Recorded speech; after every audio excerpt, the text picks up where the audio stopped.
right now, more than ever, both the Jewish community and Australia need precisely what Avners was, which is a vibrant, front-facing Jewish identity where others can come to learn, to celebrate, to feast.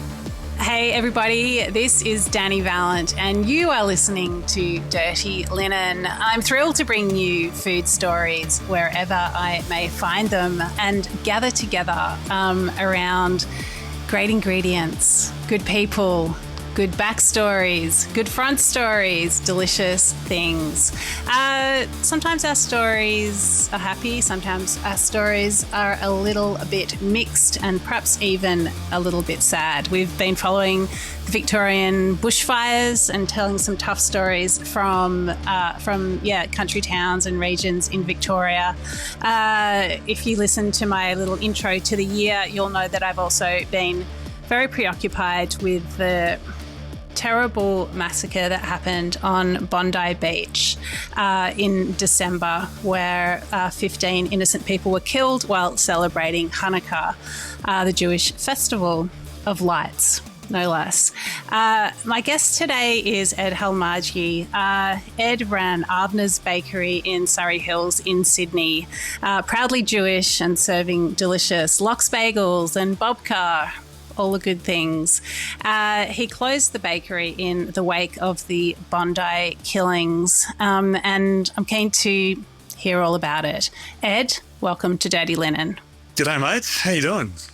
Yeah, it's crazy times. Yeah, it is. There's no shortage of things to occupy us. Ed, how are you going? Yeah, not too bad. I mean, Jewishly, I guess we've just finished my shloshim, which is our 30-day period of coming to terms with moments of grief after having to draw a double line under Avners, which was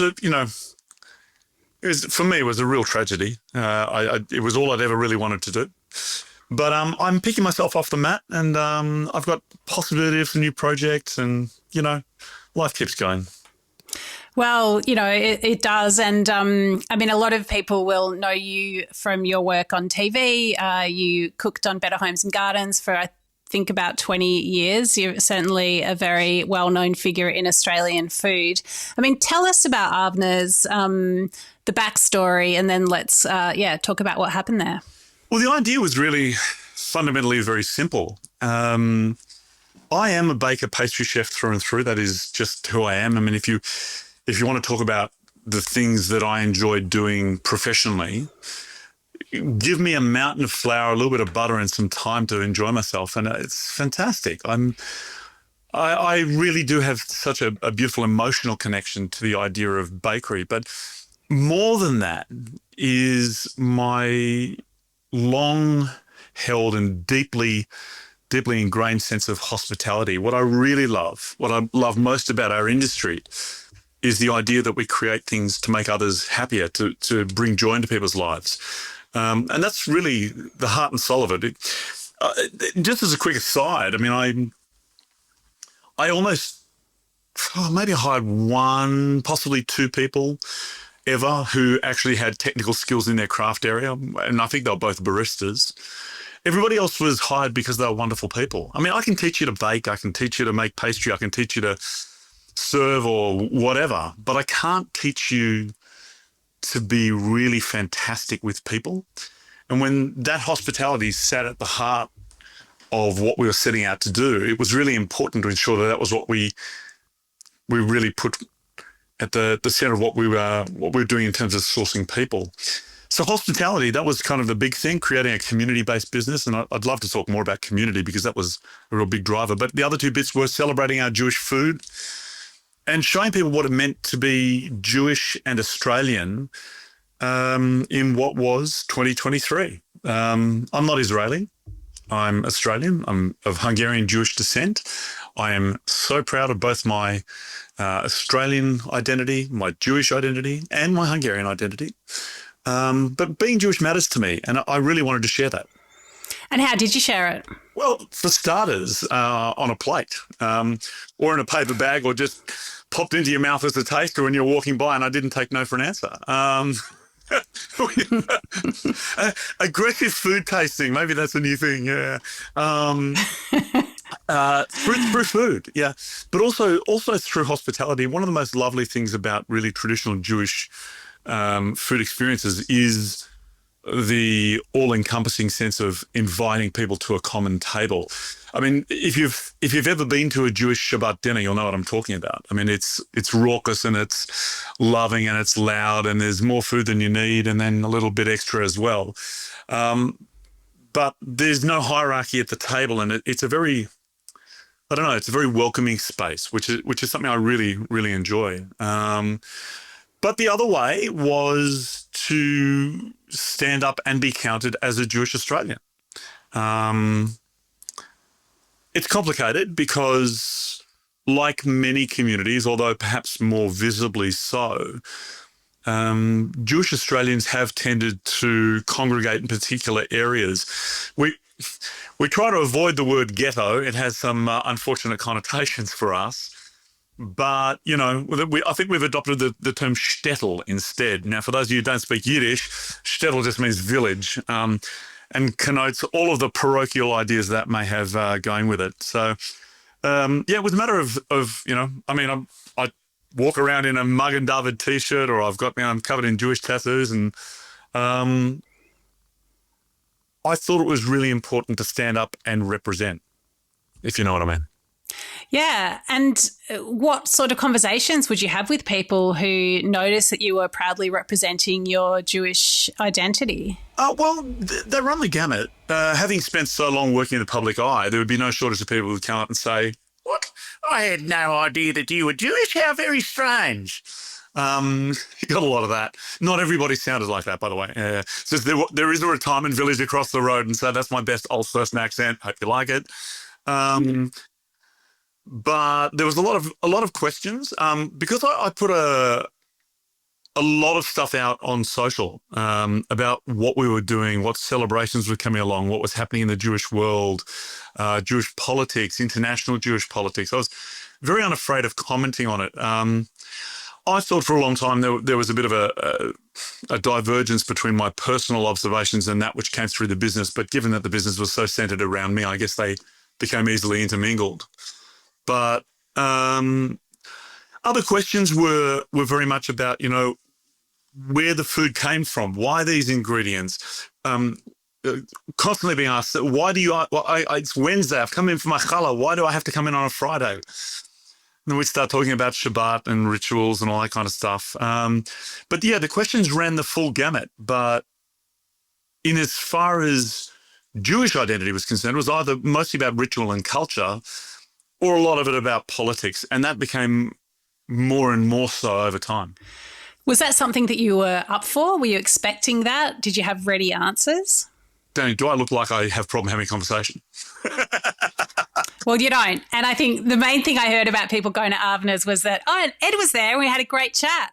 But see, this is what I was saying about community. I would spend probably a third of my day every day just talking to people.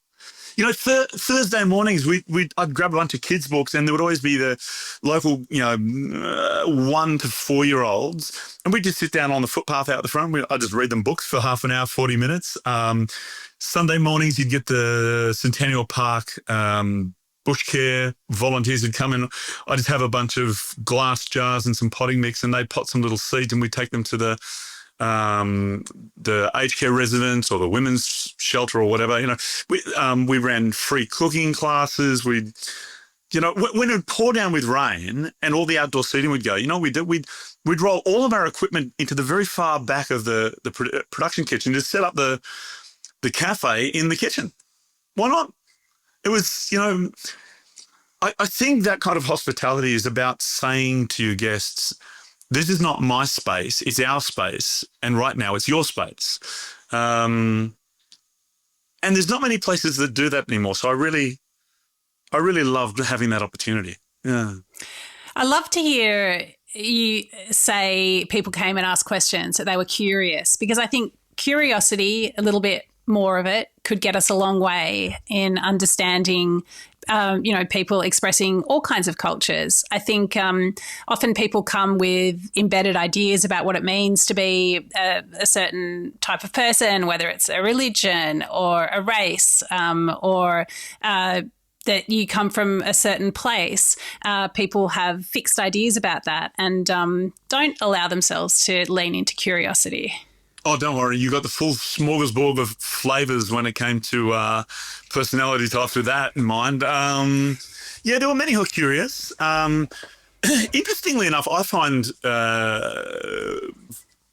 sometimes the hardest conversations are not with the people who might have a prejudice going on, but with people who know a little bit and think they know a lot more than a little bit.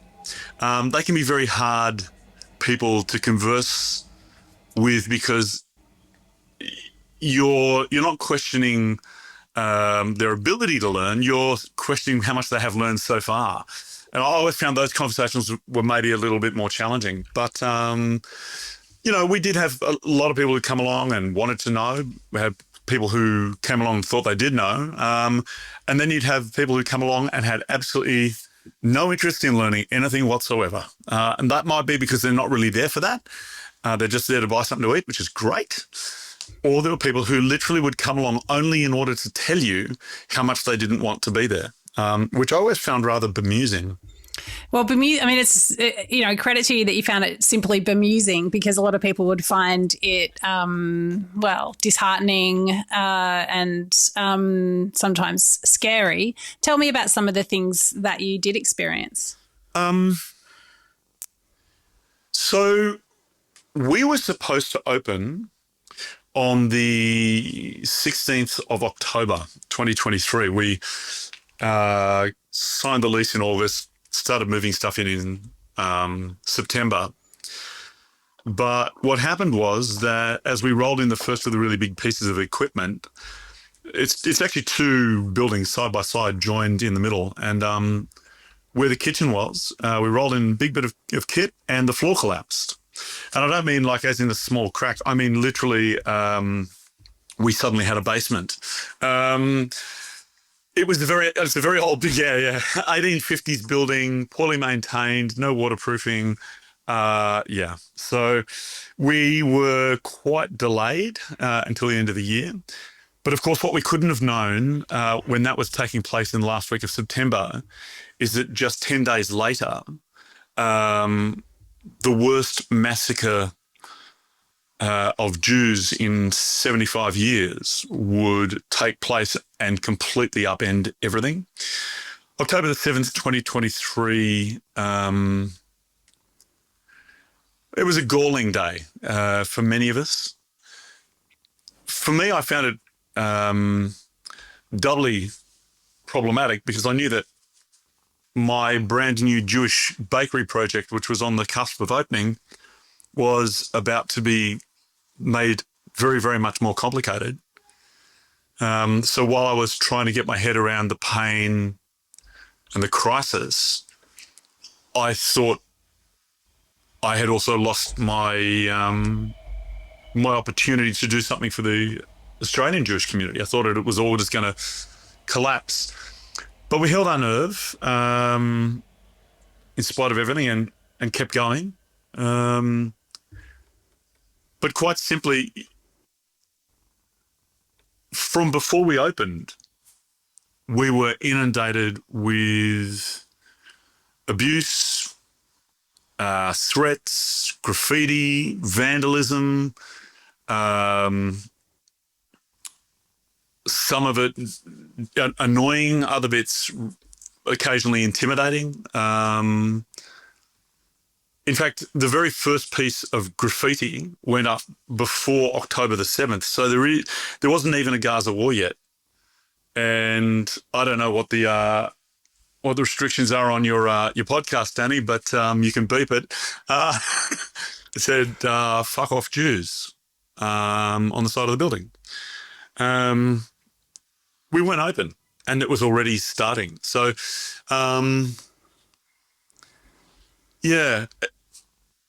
from there through to well, the end of last year, it was 5, 6, 7 days a week, every single week of the year, that the very first thing you'd have to do in the morning when you get into work was go outside, see what the morning's offering was, and start, using paint remover or sticker remover or scraping stuff off, or, it was every day. So that was your first 40 minutes a day. That's a lot to take on, to say the least, for you. And also, you're leading. You've got a team that hasn't signed up for any of this. What kind of toll did it take? To be honest, I've got a bit of a different perspective on this, and you probably know Alex Rivkin from the Executive Council of Australian Jury. Extraordinary guy.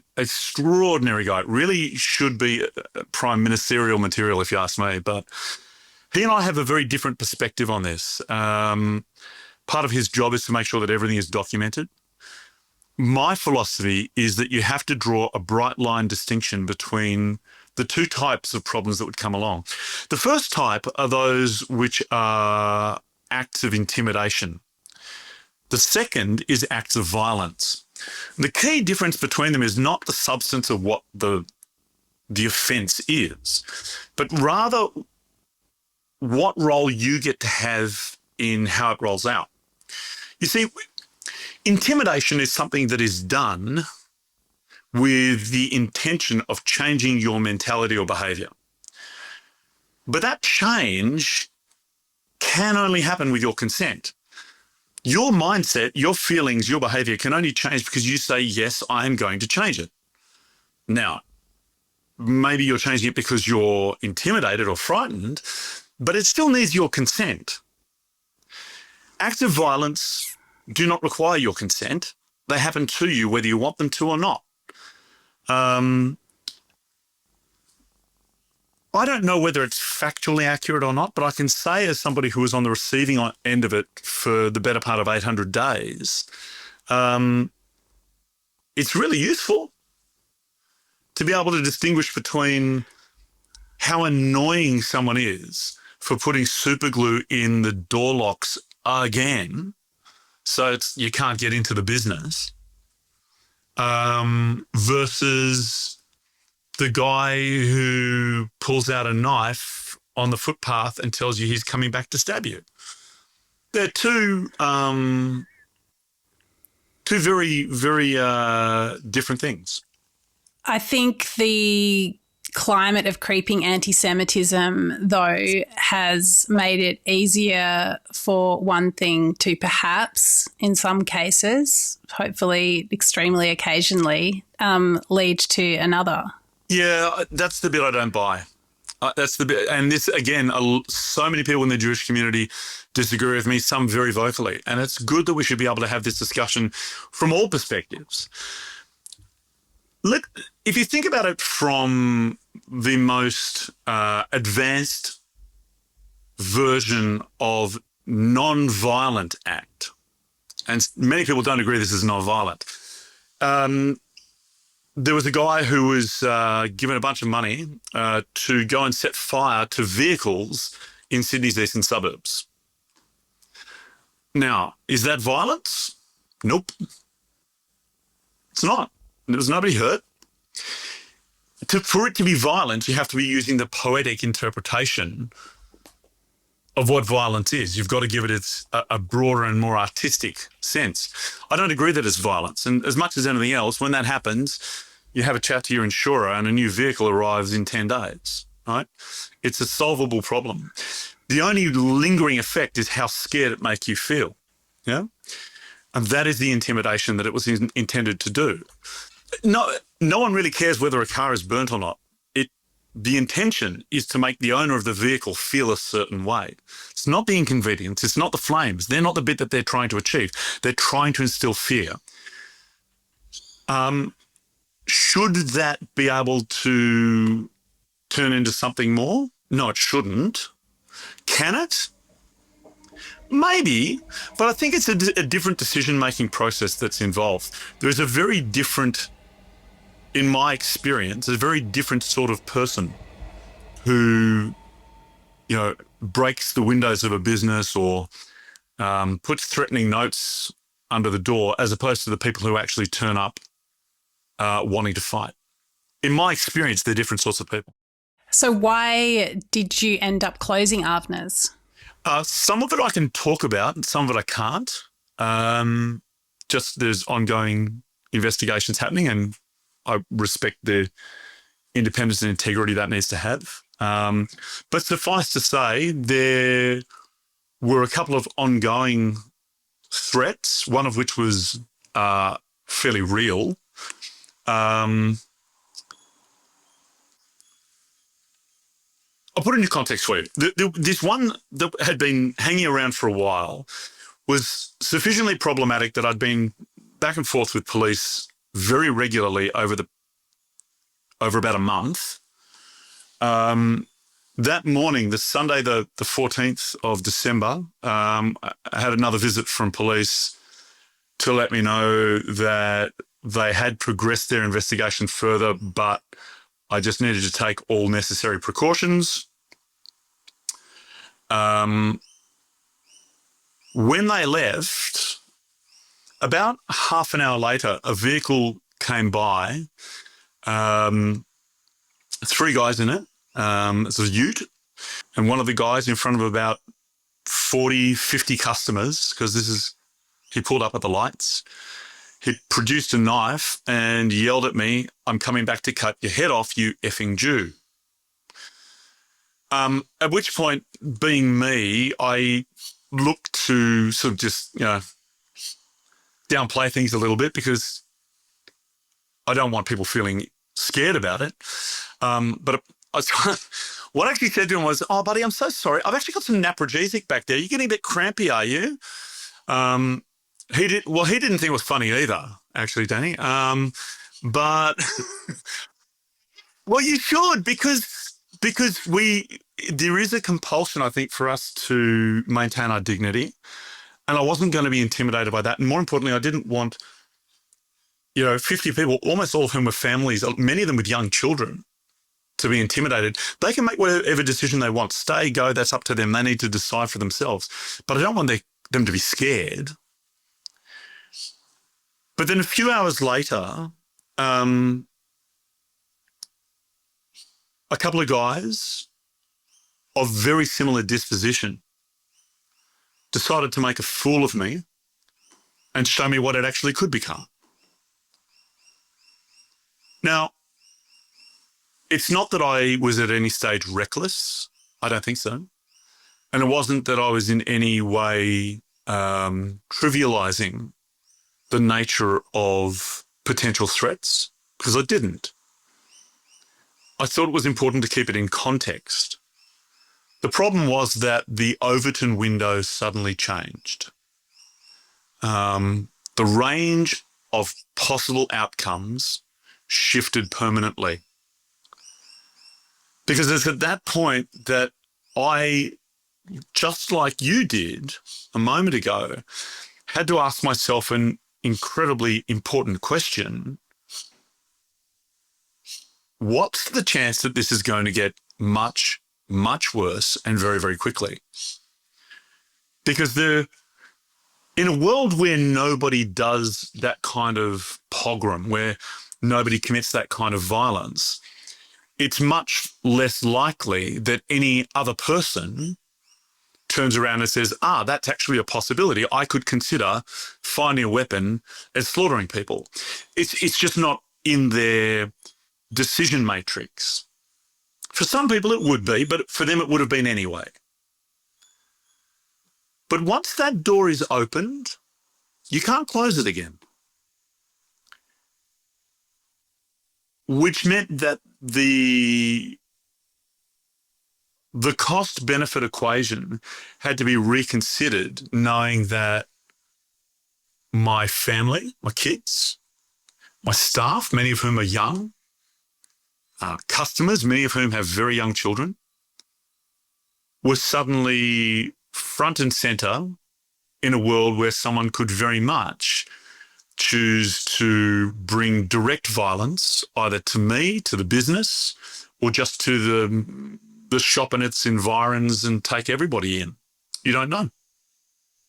And in a world where there was still an ongoing threat to mine, the business's safety that had not been resolved,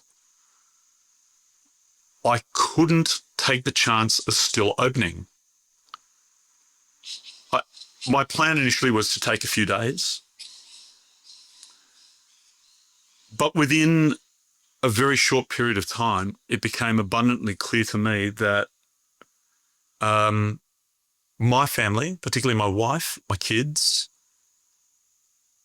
and many key members of staff, some of whom couldn't operate without them, had decided they absolutely did not want to go there. They were genuinely afraid of violence.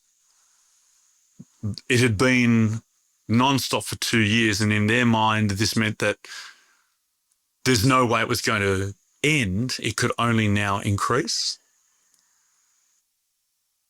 And forget what I wanted in terms of a business. What I really didn't want was for my magnificent kids or my wife or anyone to feel that level of fear. I set that business up to be a place of joy and happiness and hospitality. What would it be if you had to have an armed guard there, or if, people always looking over their shoulder, or if as a customer with kids, you spend your whole time going, oh, maybe we should have gone up to that place up the road instead, because you just don't know. I mean, the logic is all there. Like I reckon I would have closed a long time before you did, but things certainly shifted in so many ways after Bondi. I mean, if we pull back a little bit from your story, this is a bakery in Sydney closing because of the cultural background of its owner. I mean, that is not. Can you imagine? Can you imagine even for a moment? You take the circumstances we're dealing with now. Can you imagine if one of our magnificent Turkish restaurants here in Australia felt the need to close because a Kurdish family moved into the neighbourhood? It'd be unthinkable, right? Regardless of the ongoing conflict between Turks and Kurds. Could you imagine if, an Azerbaijani family felt they couldn't operate any kind of business because an Armenian, family lived down the road? That's not who Australia is. We don't do this. We don't import these problems. That's not who we are. This is not a local problem. People would come in all the time and get stuck into me about, warfare overseas and wanting my opinion on was this a war crime? Was this genocide? Is this legitimate? And I always say to them, mate, I'm not Israeli. If you go down Ocean Street, Wallara, I think it's number 362, you'll find the Israeli consulate. Go have a chat to them, mate. Oh. But the collective attribution of guilt and responsibility is something we don't do to other people. I mean, can you think of another social or ethnic group for whom all Australian residents or citizens of that extraction are held collectively responsible for anything? I can't. Yeah, it wouldn't occur to me to ask a Russian person to account for the invasion of Ukraine, for example, or a Chinese person to account for repression of Uyghurs, etc., etc. It wouldn't occur to me. No, it's a unique problem, and until we really get a handle on what it is we want our collective national relationship to be between Australia as a nation and its Jewish community as a people, I don't think many of these problems are going to be solved. It wasn't that the Hamas instigated war created these tensions. It was more about revealing underlying problems. There are a lot of opportunistic protest hangers-on. There are. Of course there are. That's fine. But to the extent that people have overriding sentiments of disdain, hatred, or even violence towards Jewish Australians, this didn't create that. This created a permission structure for it to be seen and shown. Yeah, and cultivated, I would say. So, Ed, there's going to be a Royal Commission. There are hate speech laws passed through Parliament. There's there's levers being pulled at that level. What levers can be pulled at a food level? Just before I answer that, I just want to address the previous observation you just made, because I just want everyone to temper their expectations about what a Royal Commission is going to be and what it's going to do. A Royal Commission, by its nature, allows for the examination of evidence and for it to be shown to people so that society can make a judgment, so that the judiciary can be encouraged to take action where necessary, and legislation can be written and implemented as needed. The big problem in Australia is not our government with respect to anti-Semitism. It's not. I'm probably a minority, but I think we're very, very lucky in Australia in that the vastest majority of people who go into politics do so because they genuinely want to make their country a better place. I might not agree with them about what that constitutes. I might not, probably don't. But I don't think they're bad people. I don't think our legal structure is inherently flawed.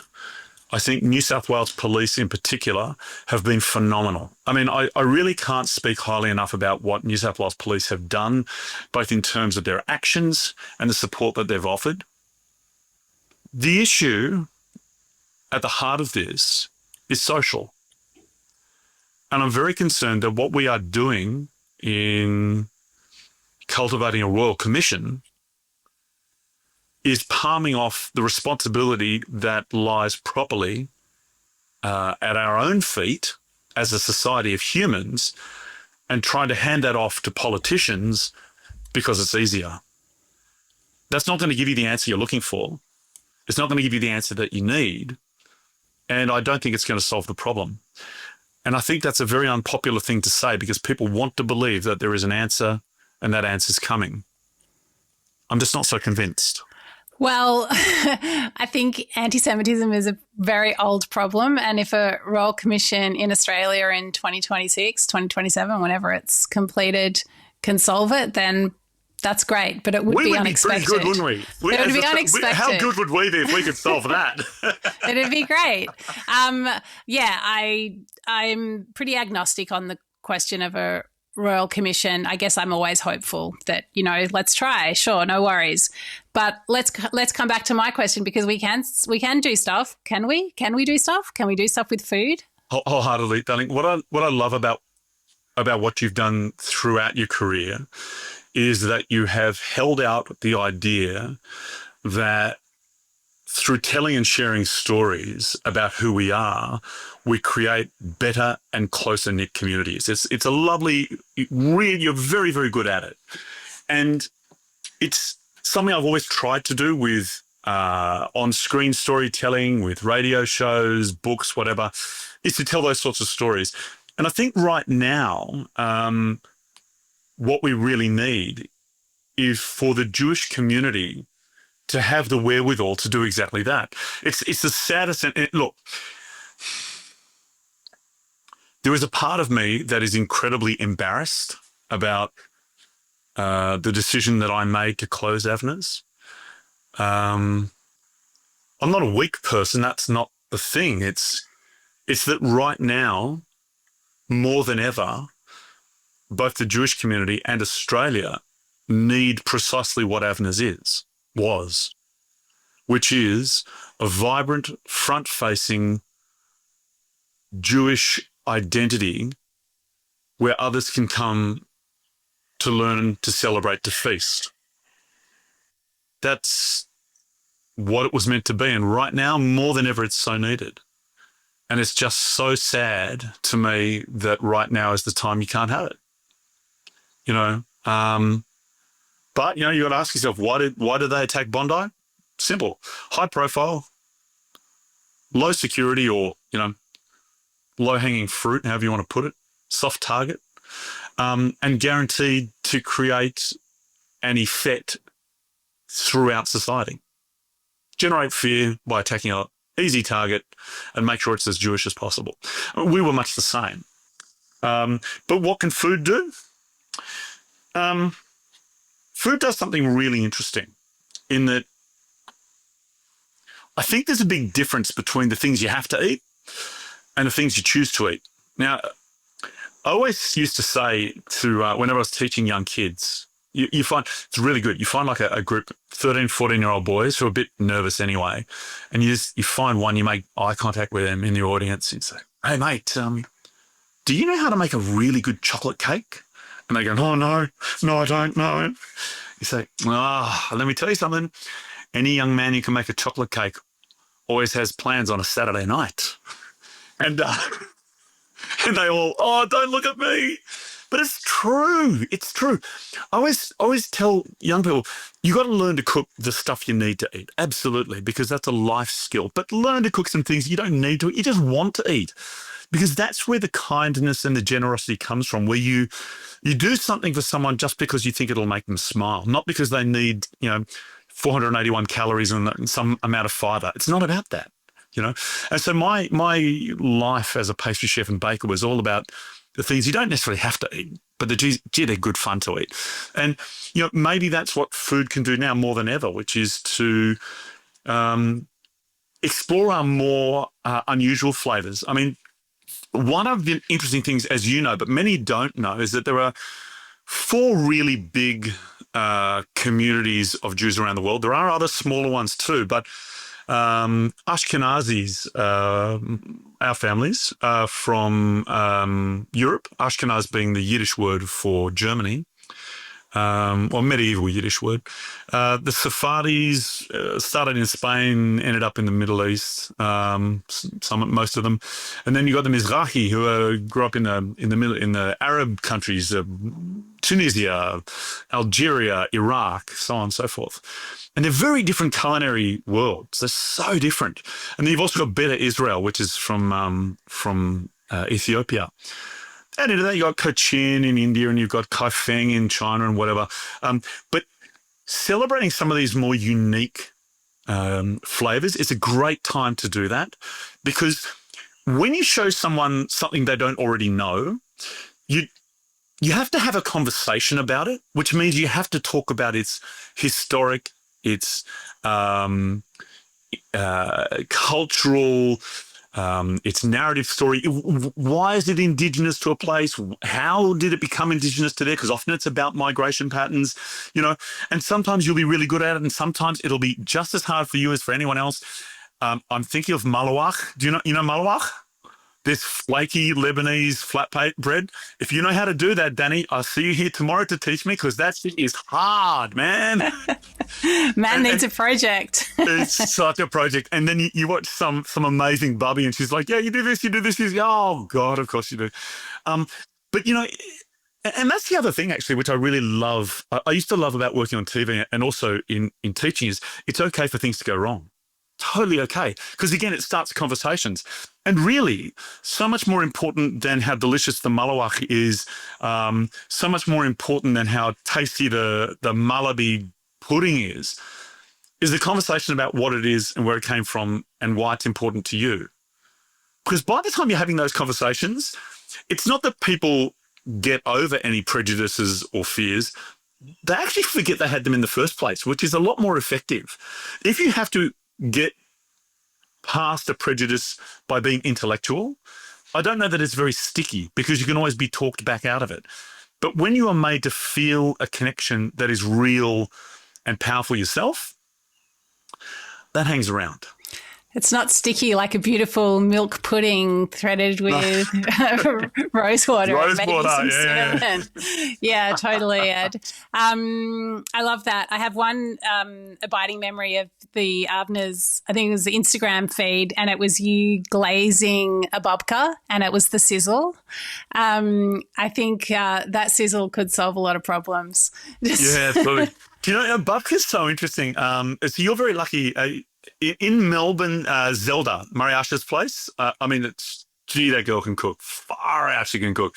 But here in Sydney, I can honestly say, and I don't want this to sound impolite to my colleagues and friends, but right now with Avners closed, there isn't a good babka in Sydney. And I don't mean to be mean, and I know someone's getting their nose out of joint hearing this. I don't care. You'll get over it. Make better babka. It is one of those things that when it's good, it's pretty good. When it's phenomenal, it is ethereal. It is a memory-inducing moment that becomes a bookmark in the pages of your story. I love making babka. I still do love making babka.